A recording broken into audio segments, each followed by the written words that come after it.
Rachel and I did our second video on the anti-hero of television shows, and how the audience and how the whole entire world perceives these characters as being either good, bad, likable, or whatever way that we perceive characters in the media and how they're portrayed and the differences of how they should be really looked at. Dexter is a prime example of this anti-hero character that we root for. He works for the police department and is a serial killer at the same time.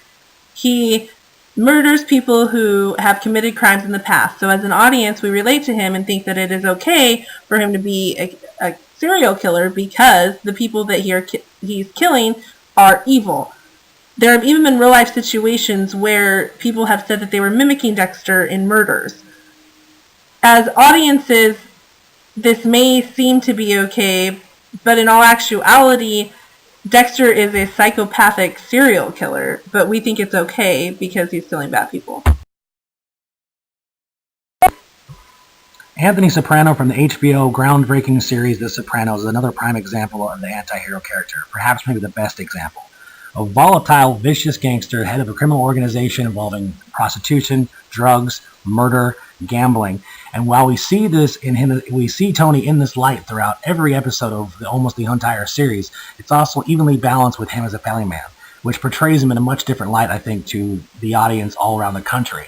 And watching him perform these daily activities with his wife, his children, other people's families, it's a very good tactic to push us away from what he really is inside the show. Breaking Bad's Walter White is a prime example of the anti-hero character. High school chemistry teacher who finds out he has lung cancer and turns to cooking and selling meth in order to support his family if he dies. But as the seasons go on, Walter becomes the head of a criminal empire and drug lord involved murders, conspiracy, covering up murders, and almost dismantling his entire life. But as all the negative actions that Walter commits during the show, we still perceive him as a good guy because of the foundations and the motivations of his character. Nancy Botwin is a great example of the female version of an anti-hero in a series. She's a suburbia mom whose husband passed away, and she turns to distributing marijuana as a way to make ends meet and pay for her family to survive. She ends up getting in way too deep and putting her kids in danger and all kinds of crazy stuff involved with Mexican cartel. But when we look at her as an audience, we still think that she's a woman trying to raise her family.